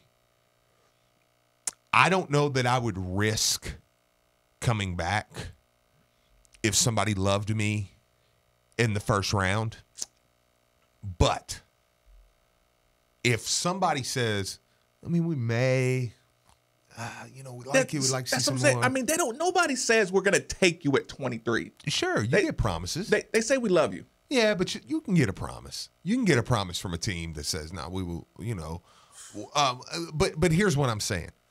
What Jordan would gain, and why I think when he sees these rankings and when Pops Nwora and the different ones see these rankings, and you start to see Dick Vitale tweeting, Louisville may win the ACC next year. I think it intrigues him more to come back. Jordan's not a guy that's afraid of competition. I don't believe that at all. I don't believe Jordan's afraid of the guys coming in. I don't think Jordan. But knowing that means he's not afraid to go G League. Sure, which I could argue that. And this is me. This is Marcus that doesn't know anything about Louisville, but knows about G League. Yeah. And we've talked about this. Stay away from G League, Jordan. Yes. If at all possible, you keep your rear end away from the G League. Yeah.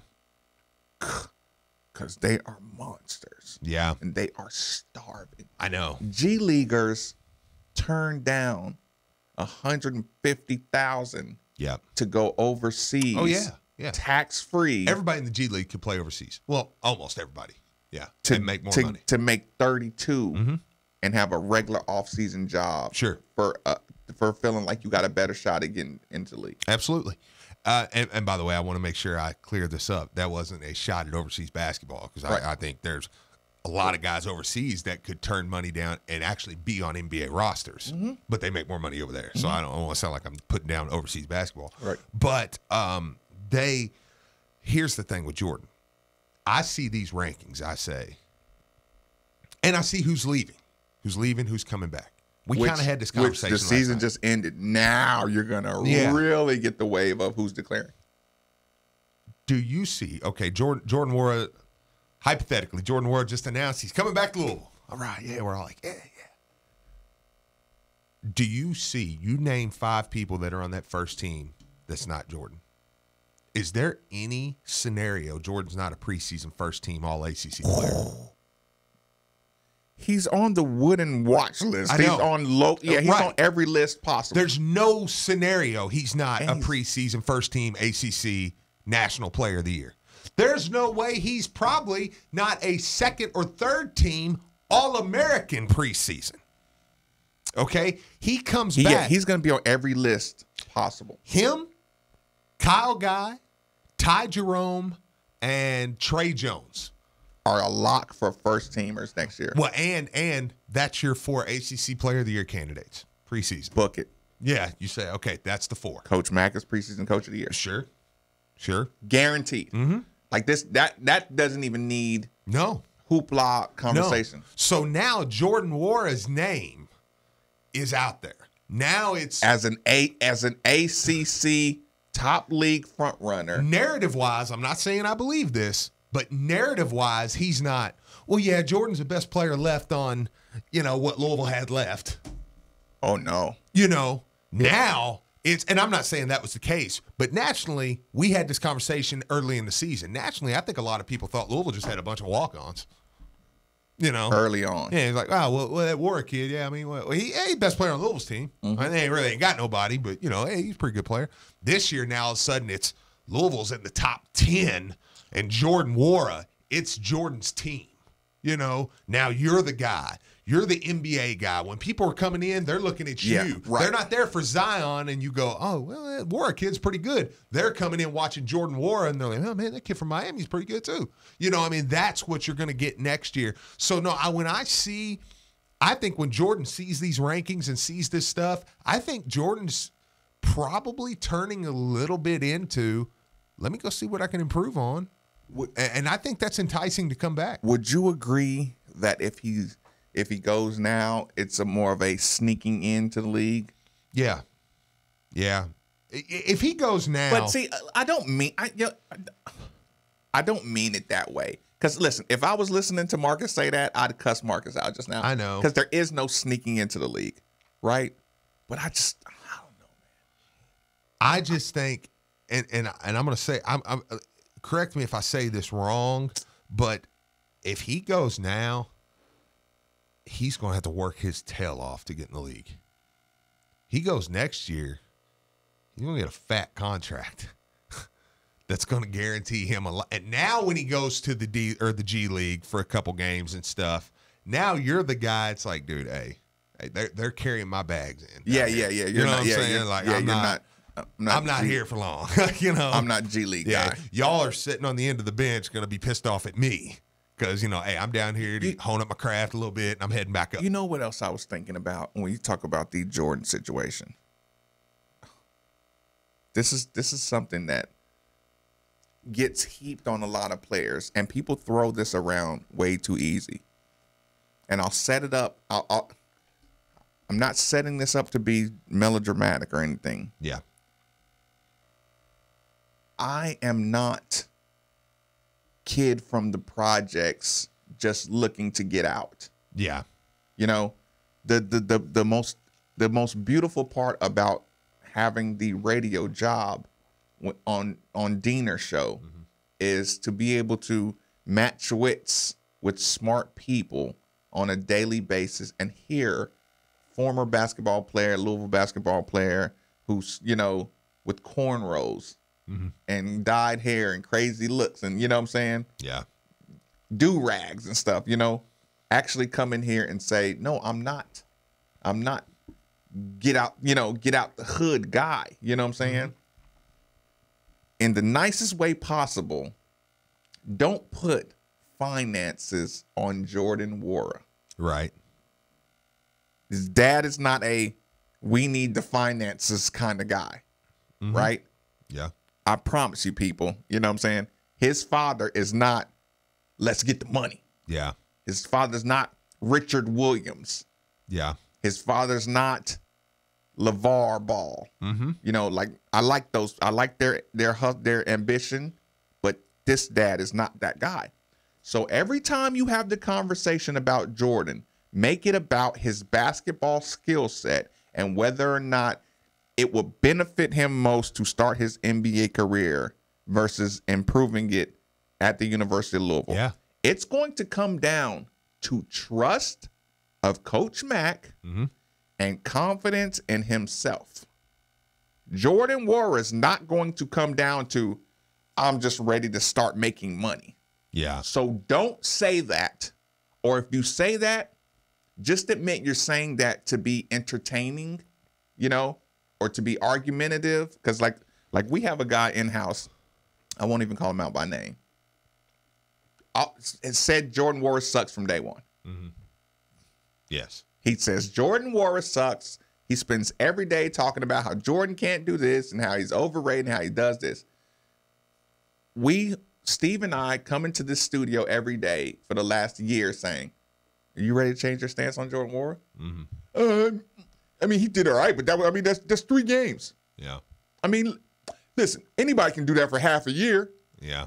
I mean, he disappeared down the stretch against Virginia. Yeah, but dude, Virginia's probably the best team in the country. Yeah. Oh, Virginia chokes every year. Well, now they won the championship. Yeah, right. Yeah. So, like, imagine being Yeah. Steven Marcus looking at somebody straight in the face who says 2 things: Virginia sucks, and Jordan Nwora sucks. But ask that guy about Jordan going to the league, and it's like, oh, he's definitely gone. Yeah, there's no way he comes back to school. Like, that's what we talk to every single day. Here we are, 365 days later, and you're still talking to that same guy. I know. So my point being, talk about Jordan. But the funny thing is now Louisville sucks because Jordan may leave. Go figure. Right? Yeah. Like that's the constant battle that we fight. But that was my own personal aggravation. Okay. Yeah. So here's the thing. And the reason I say it's not the financial, because what do we talk about? G League, overseas. His dad is the national team coach for Nigeria. Yeah. Jordan Nwora can play the next 30 years for the Nigerian national team. His dad is the coach, citizenship of a Nigerian national team. Do you realize, people, Jordan is the best Nigerian player? Period. Yeah. That means you get all of the Nigerian budget. You know what I'm saying? For international basketball. You are a captain. You are a leader. You are a nation's pride. Yes. Immediately. That's a lot better than the G League. Right? So I'm telling you that his return is not the same kind of risk. No. That y'all think. You people with the narrative of he got to get this money, you're wrong. Yeah, you're spot on with because this. he's the best Nigerian player. Period. And his dad's the coach. Yeah. That's not get out the hood guy. No. His tax-free money from Nigeria might be damn near what the league money is. Oh, absolutely. If you get drafted, if he gets second round G League, if you fall, he'll make more. He'll make more as Nigerian tax-free money. Yeah. And Lord helps us if he wants to go purchase 10 acres over there just to chill on, right? Just know that. Yeah. That when Steve and I say he has a closer chance of coming back than you think, because that get money is not him. And you erase. And he's academic All-American. My God. Oh, yeah. I mean, he's an extremely bright kid. Right. But you also erase the but what if he don't want to go overseas? His dad is with him. You know what I'm saying? He did it this summer. Well, I know, but I'm saying even if you said, well, I don't know if he wants to go over there every year. You go over there. Do you know how many players would exercise that option sometimes out of high school if I said, okay, but hey, I'm going to move your family over there too? Yeah, we're already. That changes things up, man. That changes things up a lot. I'm just saying there's a lot. There is a by the way, good chance. Pops, I still need my gear. Quick commercial break, midday with Marcus Maben. 8150-939 is the number on 939 again. I can't wait. The sounds of spring can often be followed by the sounds of a broken air conditioner. So if you hear your AC unwanted noises, call DFH Company at 968-6222. And right now, when you contact DFH Company, you'll get a $500 rebate and 2-year special financing on qualified train comfort systems. It's hard to stop a train, so call DFH at 968-6222 or look DFH up online at dfhcompany.com. For complete program details, go to dfhcompany.com. Are you ready to sell your home? Well, there couldn't be a better time. Houses are going for top dollar and selling quickly. You need to call Jill Blessinger with Keller Williams. She has a team of professionals that will help you sell your home quickly and get the most for it. She is a professional home stager and photographer. And when you're ready to buy, she works with Becky Bleemel of Caliber Home Loans. She makes the loan process very simple. And if you mention you heard this on Middays with Marcus Maben or ESPN, your appraisal is absolutely free. So give Jill a call today at 502-773-0546. That's 502-773-0546. And let her help you today. To understand what makes Genesis Diamonds so different than other jewelry stores, you have to go back over 40 years to the diamond cutting capital of Tel Aviv, Israel. That's where Genesis owner Boaz Ramon grew up, in the center of the diamond universe. His connections with the best diamond cutters allowed him special access, giving rise to a thriving wholesale business here in the United States. Then, after a few years, this wholesaler changed the game and started selling these precious diamonds direct to the public at the same prices he had sold to the jewelry stores. The no middleman concept became an instant success.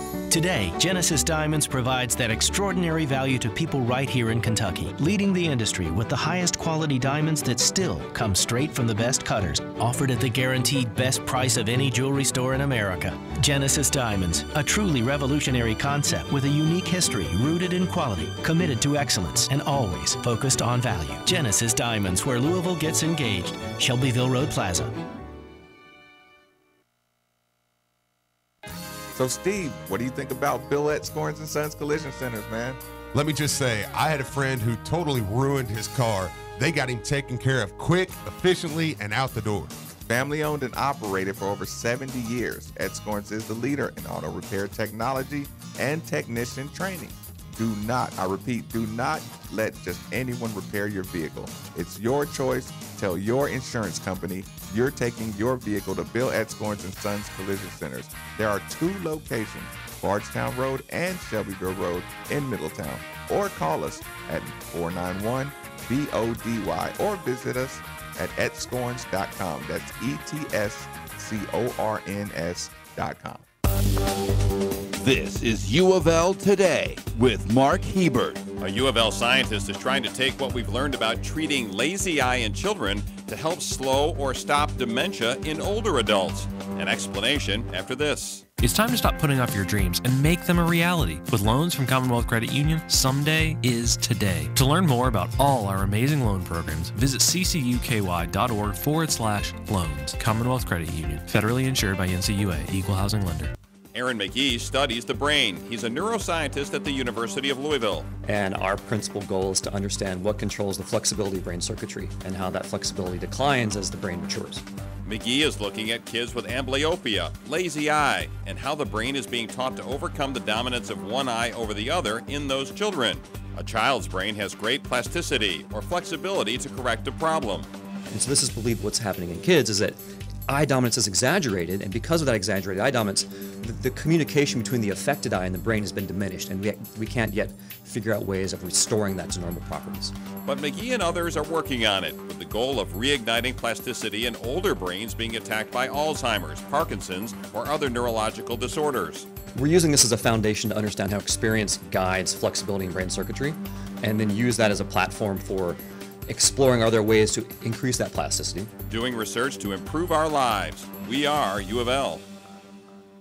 Hey, this is Steve Rummage, and I have one question for you.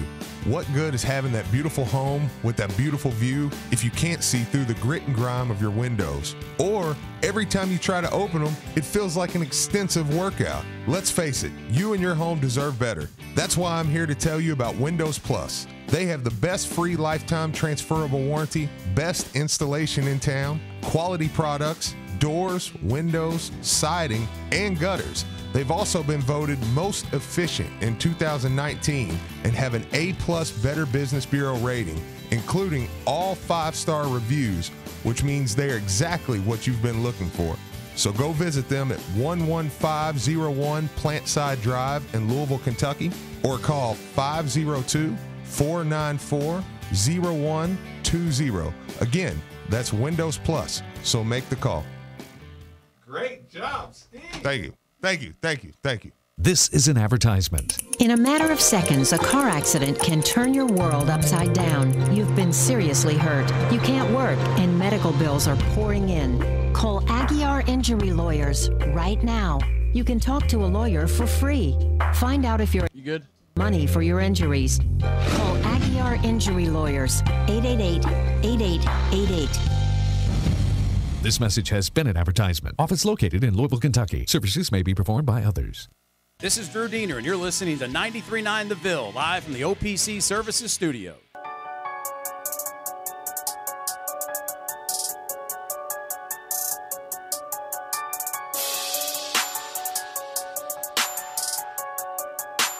What's up?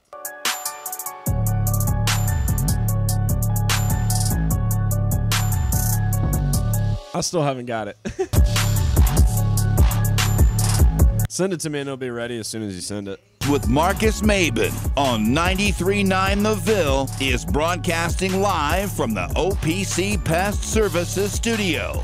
Now, here's Marcus Maben and Steve Rummage. Welcome back. Middays with Marcus Maben, 8150. 93.9 is the number. 93.9 is the station. I didn't send Brian Hall something that I really wanted him to play. I did drop the ball, but I'm going to try it really quick, Brian. Did you close out with 93.9 The Gear? You ever heard of Freudian slip up, Steve? That's why we're in this. 93.9 The Gear. 93.9 The Gear. Steve, Phil Baker. Speaking of that, I need some new Ultra Boost. So I feel like we do enough. Personal. I feel like we do enough. I should be able to get a red pair of Ultra Boost. I'm just throwing it out there. Okay. To whom it may concern. We have some ESPN Louisville Bracket Challenge winners. So, wow. Well, don't sound so excited, guys. Yay! I was in the middle of sending Brian Hall some stuff, so I figured you'd take care of that part. First place, winner of a Big Green Egg Grill and a Taylorsville Butcher Block $50 gift card, Mark Dixon.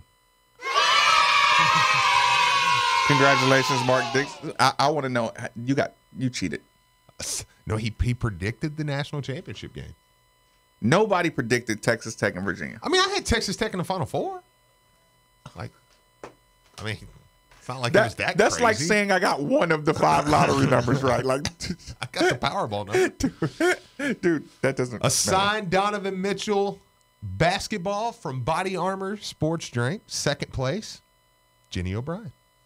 Congrats, Jenny. Speaking of, yeah. Did you see that picture of Donovan Mitchell and Ryan McMahon?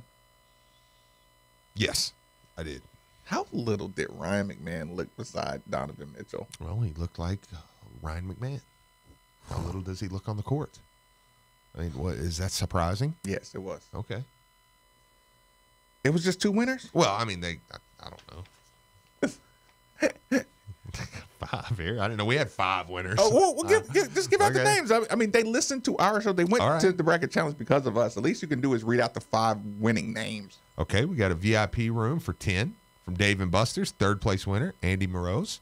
Congratulations. We have a $100 Sports and Social Club gift card, upcoming shows to Mercury Ballrooms. Abe Geek.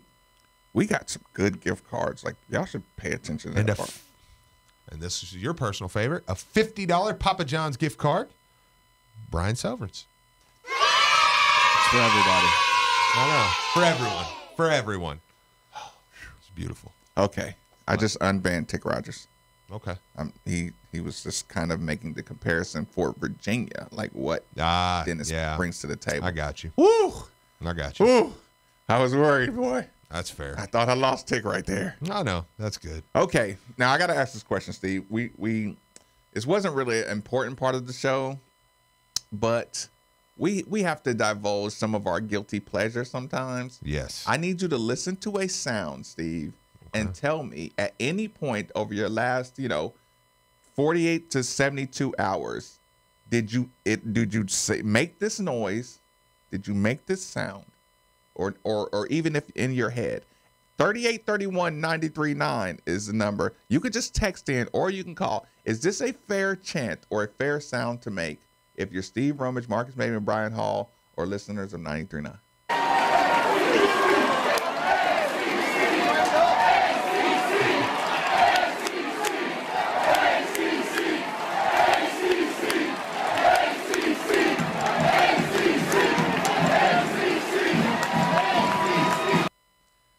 People, I have never made a YouTube Google search and been happier with the result.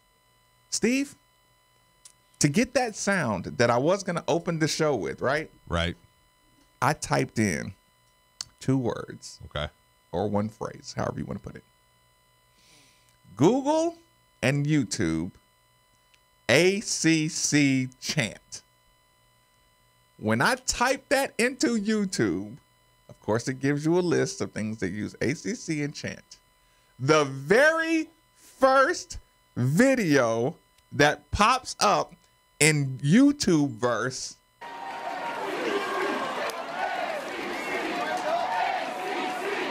if you don't know where that comes from, people, could you tell them where it comes from, Steve? The national championship game. Right? No? That was from the Sugar Bowl beatdown of Florida. That was the Louisville I didn't know that. base I didn't know that. in New Orleans. That was a Sugar Bowl. They were in New Orleans, right? Yeah. That was the Louisville fan base. I just in assumed New that was Clemson beating Alabama or something.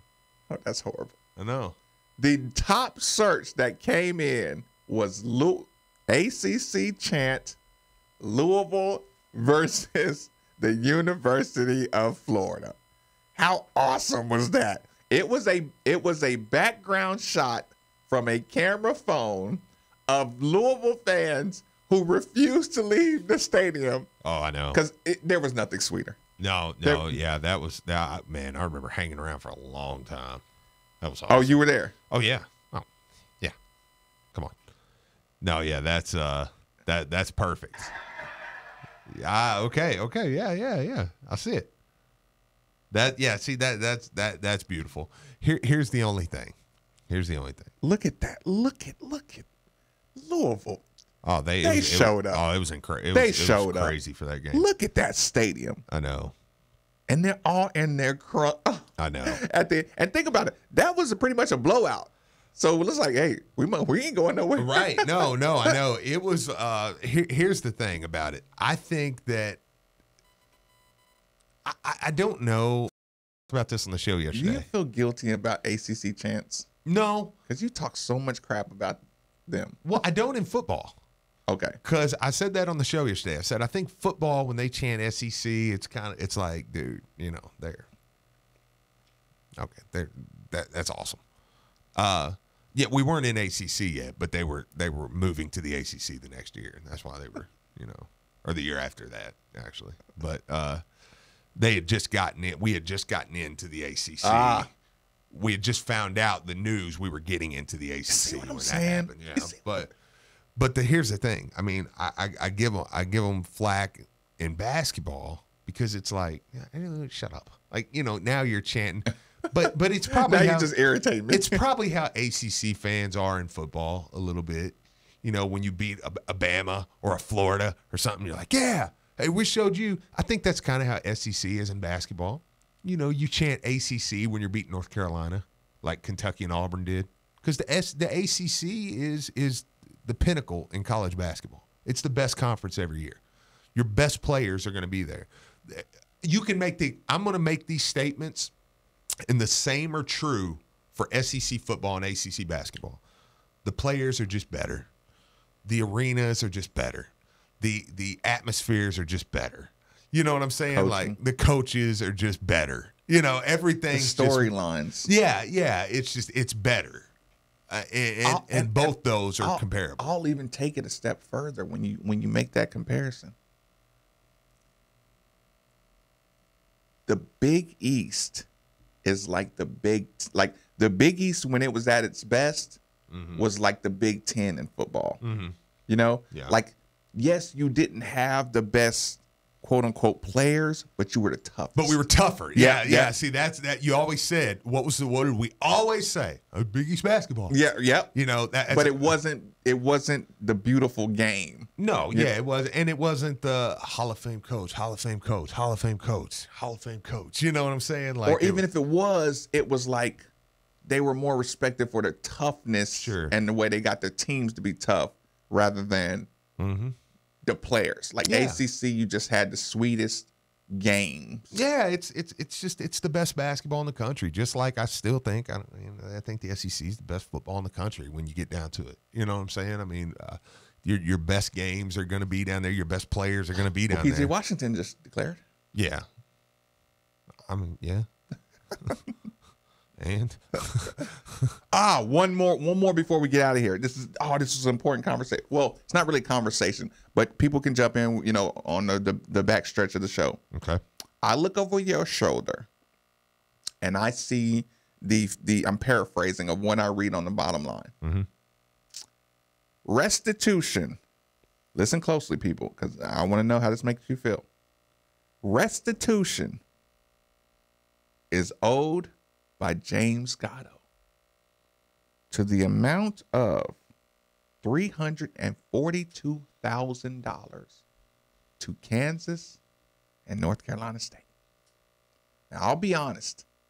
Brian Hall, what do you think when you see James Gatto owes restitution to Kansas and North Carolina State? He has some unpaid bills. Okay, that's your first thought. That was good. Yeah. My first thought is, okay, so they're putting some responsibility, some financial responsibility on James Gatto to Kansas and North Carolina State.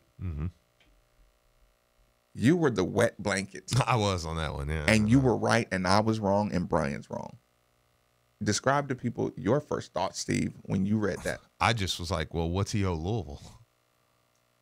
Like, where's that? That was a scary thought, Steve. I know. You mean to tell me Gatto's response, and go ahead and make the joke. Make the joke that you made the follow-up, because the joke pissed me off. I know. Because it stung. Well, Louisville's already on probation, so he don't owe them anything. You're like, oh.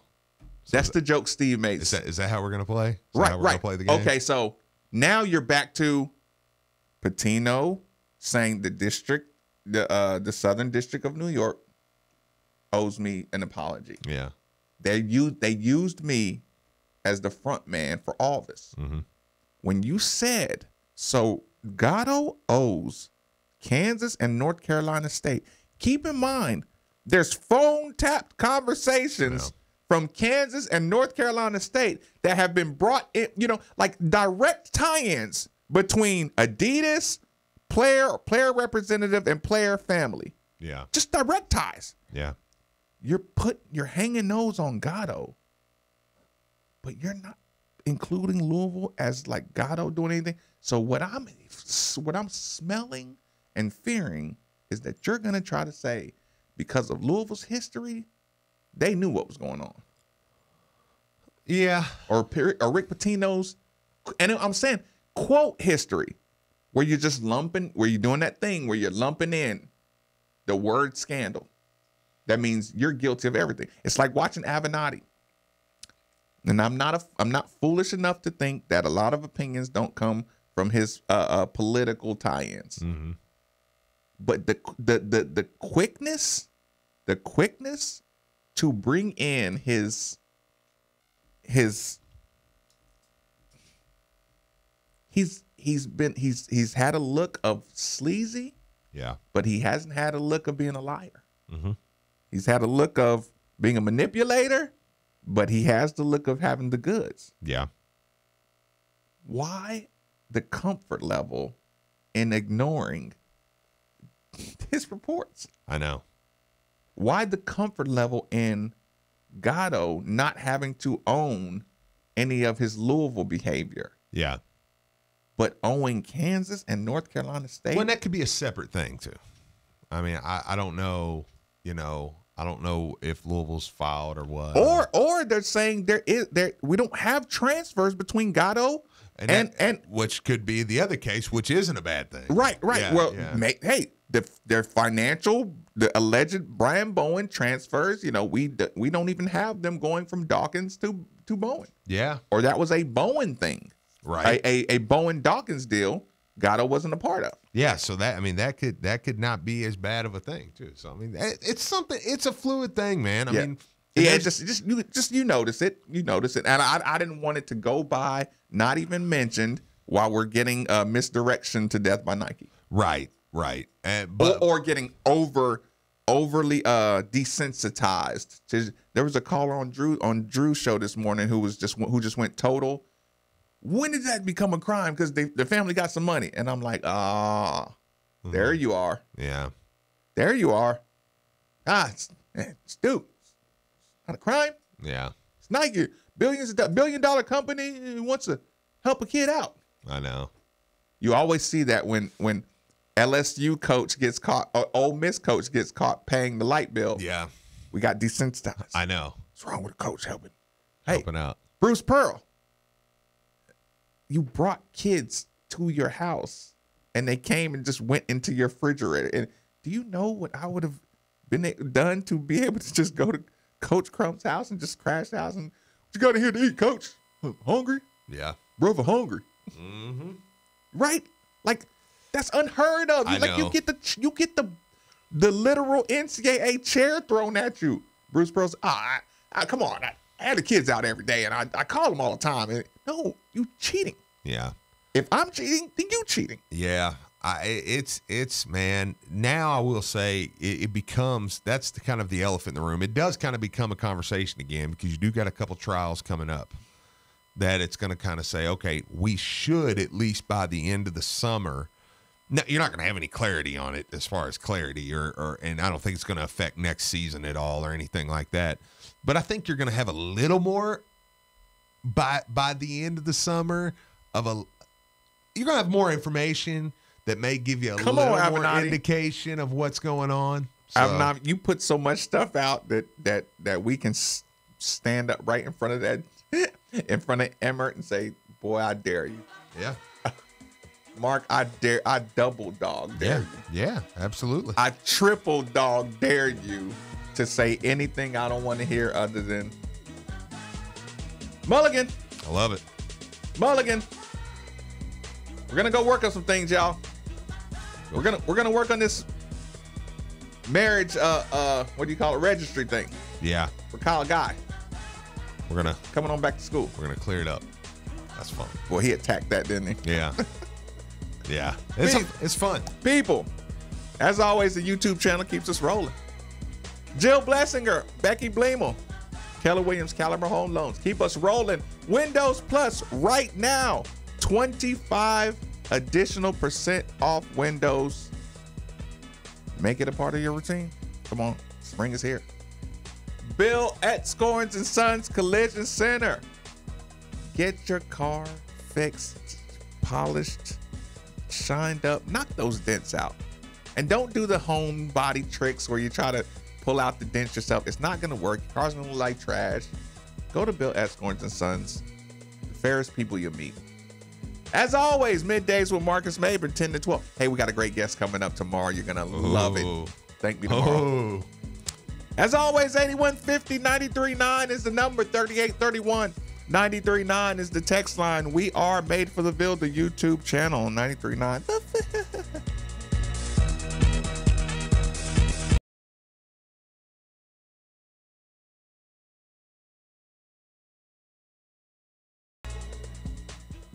Guys, when you're dealing with